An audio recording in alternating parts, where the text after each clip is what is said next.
یہ ایک گاؤں کی کہانی ہے۔ اس میں ایک چھوٹا سا گھرانہ رہتا تھا۔ یہ بہت ہی خوشحال گھرانہ تھا اور ہر وقت یہ ہنستے کھیلتے رہتے۔ یہ ایک دوسرے کا بہت ہی خیال رکھتے اور یہ طرح طرح کے قصے کہانی ایک دوسرے کو سناتے اور اس طرح ان کی زندگی بسر ہوتی رہتی۔ سخت سے سخت سردی میں بھی یہ اپنے کام جاری رکھتے۔ یہ عورت بہت ہی محنتی عورت تھی۔ یہ اپنے گھر کا بوجھ اٹھاتی اور اپنا کام کاج کرتی، پھر شہر کو جاتی اور مختلف چیزیں یہ بیچتی، جیسے سبزیاں، جیسے ٹافیاں، چاکلیٹ اور کینڈیز وغیرہ۔ واپسی پر یہ اپنے گھر کے لیے سودا سلف لاتی اور اس طرح ان کی زندگی گزرتی۔ اسی طرح اس گاؤں میں چھوٹے چھوٹے اور گھر بھی تھے اور ان کے بھی یہی روٹین رہتا اور اس طرح ان کی زندگیاں ایک دوسرے سے منسلک رہتی۔ یہ عورت بہت ہی محنتی عورت تھی۔ یہ شام کو جب واپس آتی تو مختلف کینڈیز بناتی اور ان کو نیلے پیلے اس طرح کے رنگ دے دیتی، جو کہ بچوں کے لیے بہت ہی دلکش اور ذائقے دار ہوتی۔ اسی طرح اس کے ہاتھ میں بہت ہی ذائقہ تھا۔ پھر یہ صبح کو جاتی اور اپنا دکان کھولتی، اس میں طرح طرح کی چیزیں رکھتی اور لوگ اس کی دکان پہ آتے اور یہاں پر اس سے یہ سودا سلف اور کینڈیز وغیرہ لیتی۔ یہ دکان میں بھی اپنا وقت ضائع نہیں کرتی تھی۔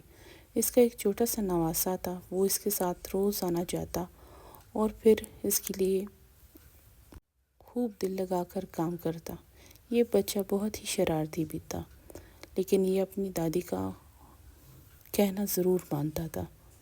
یہ اپنی دادی کا دوست بھی تھا، اس لیے جب یہ اکٹھے آتے اور جاتے تو راستے میں طرح طرح کی گپ شپ لگاتے اور اس طرح خوش اخلاقی سے ایک دوسرے کے ساتھ پیش آتے۔ یہ بچہ کبھی ایک شکل بناتا، کبھی دوسرا، اور اس طرح دادی اور یہ دونوں ایک دوسرے کے ساتھ راستے میں خوب گپ شپ کے ساتھ آتے۔ یہ بچہ اپنی نانی کے اور دادی کا دونوں کا بہت ہی چہیتا تھا۔ دادی کے ساتھ یہ خوب اچھے طریقے سے وقت گزارتا۔ اسی طرح اپنی اماں کا بھی یہ بہت ہی لاڈلا تھا۔ جب یہ واپس آتا تو یہ اپنی ماں کو سارے دن کی قصے کہانیاں سناتا اور راستے کی بیتی بھی سناتا۔ ماں بھی اس سے بہت ہی زیادہ خوش تھی کیونکہ یہ ماں کا بھی بہت ہی لاڈلا تھا۔ اس طرح یہ صبح کو ایک دن اپنی دادی کے ساتھ واپس جانے لگا دکان پہ۔ ہر طرف برف ہی برف پڑا ہوا تھا اور اس میں طوفان بھی بہت زور سے آیا۔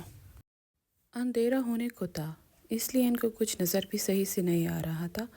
دادی کھو گئی اور وہ اپنے گھر چلی گئی اور ساتھ میں یہ چھوٹا بچہ کہیں اور کھو گیا، اور پھر یہ چلتے چلتے کسی ایسی ویران جگہ پر پہنچا کہ یہ حیران رہ گیا۔ ادھر اس نے حیران کن نظارے دیکھے، ایسے نظارے جو اس نے کبھی پہلے نہیں دیکھے تھے۔ یہاں پر چھوٹے چھوٹے خوبصورت سونے کے گھر تھے اور ان سونے کے گھر میں ایک بہت ہی بڑا شاندار محل نما گھر تھا۔ وہ بھی سارا کا سارا سونے کا بھرا ہوا تھا، اندر سے کوئی بھی اس میں رہتا نہیں، اور یہاں پر ہر چیز سونے کی تھی۔ یہ بچہ بہت ہی حیران ہوا۔ دیکھتے ہی دیکھتے یہ اس کے قریب پہنچ گیا۔ جیسے ہی یہ قریب پہنچا، اس کی حیرت میں اور اضافہ ہوا کیونکہ یہ گھر سارا سونے ہی کا بنا ہوا تھا۔ اس کے پلرز، اس کی کھڑکیاں، اس کے دروازے، سب کچھ سونے کا بنا تھا۔ اس کے بعد جیسا ہی اس نے درختوں کو دیکھا، درخت بھی سارے کے سارے سونے کے بنے ہوئے تھے، لیکن اس کے اوپر ڈھیر سارا برف تھا۔ بچے کی حیرت میں اور بھی اضافہ ہوتا رہا اور دیکھتے ہی دیکھتے سارے منظر اس کے سامنے تبدیل ہوتے رہے اور یہ حیران سے حیران کن رہتا گیا۔ اس کے بعد یہ گھر کے اندر چلا گیا۔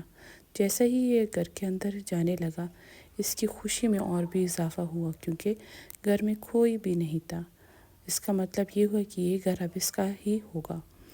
جیسے ہی یہ اندر جانے لگا، اس نے دیکھا کہ ساری چیزیں سونے کی ہیں۔ اس کے دروازے، اس کی کھڑکیاں، بجلیاں، اس کے بلب، سب کچھ اس کے ڈیکوریشن کی تمام چیزیں سب کے سب سونے کے بنے ہوئے ہیں۔ اس نے جیسے ہی قریب جا کے دیکھا تو اس نے ایک کپ اور ترموس دیکھا جو کہ سونے کے بنے ہوئے تھے۔ اس میں تازہ ترین چائے بھی تھی۔ اس نے پہلے وہ چائے پی اور اس سے خوب مزے اڑائے۔ اس کے بعد ایک ایک کر کے اس نے ساری چیزوں کا معائنہ کیا اور اس نے حیرت انگیز خوبصورت اشیاء دیکھی۔ اس کے بعد یہ آگے بڑھتا گیا اور جیسے ہی اس نے دیکھا تو یہ کمرہ بھی سونے کا تھا۔ اس کا مطلب یہ تھا جس جگہ یہ جاتا وہاں پر یہ سونا پاتا۔